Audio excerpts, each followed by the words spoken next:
इस वीडियो में हम लोग जानेंगे कि सत्याग्रह के विचार का क्या मतलब है। तो यहाँ पर ध्यान दीजिए, आइए वीडियो स्टार्ट करते हैं।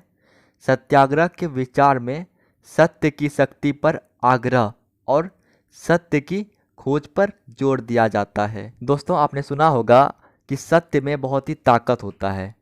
दोस्तों, मतलब ये हुआ कि सत्य में शक्ति होता है। आप मेरे दो बातों को ध्यान में रखिए। पहला बात यह है कि सत्य के शक्ति पर आग्रह करना, और दूसरा बात यह है कि सत्य की खोज करना। दोस्तों, ये दोनों जो बात है, यही दोनों बात सत्याग्रह के विचार में इन्हीं दोनों बातों पर जोर दिया जाता है। मतलब आपको समझ में आ गया होगा।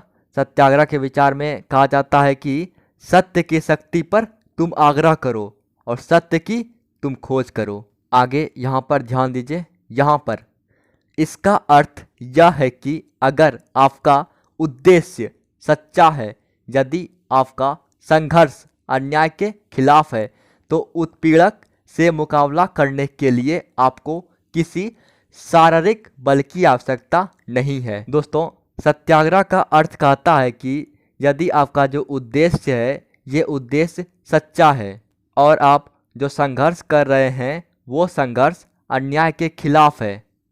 उद्देश्य कैसा होना चाहिए? तो उद्देश्य सच्चा होना चाहिए। और संघर्ष कैसा होना चाहिए? तो संघर्ष अन्याय के खिलाफ होना चाहिए। दोस्तों, यदि ये दोनों चीज़ आपके अंदर है तो क्या होगा? तो उत्पीड़क से मुकाबला करने के लिए, उत्पीड़क मतलब वह जो आपको कष्ट पहुंचा रहा है, तो उस कष्ट पहुंचाने वाले व्यक्ति से मुकाबला करने के लिए है आपको ना किसी टाइप का, किसी प्रकार का शारीरिक बल की आवश्यकता नहीं है। ये सारी बातें जो है ना, ये सत्याग्रह के विचार में कहा गया है। आप जो कर रहे हैं उसका उद्देश्य सच्चा होना चाहिए। आप जो संघर्ष कर रहे हैं वो संघर्ष अन्याय के खिलाफ होना चाहिए।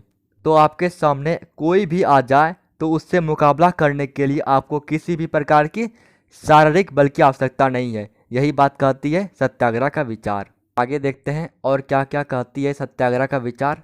यहाँ पे है प्रतिशोध की। यहाँ पर ध्यान दीजिए। प्रतिशोध की भावना या आक्रामकता का सहारा लिए बिना सत्याग्रही केवल अहिंसा के सहारे भी अपने संघर्ष में सफल हो सकता है। प्रतिशोध की भावना मतलब ये हुआ कि बदले की भावना। तो दोस्तों, सत्याग्रह का जो विचार है वो कहता है कि बदले की भावना, जिसको हम बोल सकते हैं प्रतिशोध की भावना, ये आक्रामकता, ये सब जो है, इन सब का मदद लिए बिना ही, मतलब सहारा लिए बिना ही सत्याग्रही जो है, सत्याग्रही बोलते हैं किनको? जो सत्याग्रह करते हैं उनको बोलते हैं सत्याग्रही। तो ये जो सत्याग्रही हैं, ये किसी प्रकार का हिंसा का सहारा लिए बिना ही, हिंसा नहीं करना, इसका मतलब हुआ अहिंसा। तो अहिंसा के सहारे भी अपने संघर्ष में सफल हो सकता है। ये सारी बातें कौन बोलता है? तो सत्याग्रह का विचार। दोस्तों, आपने जो पढ़ा यही सब है सत्याग्रह के विचार का मतलब। आप इसे ध्यान से 2 बार अच्छे से पढ़ लीजिए।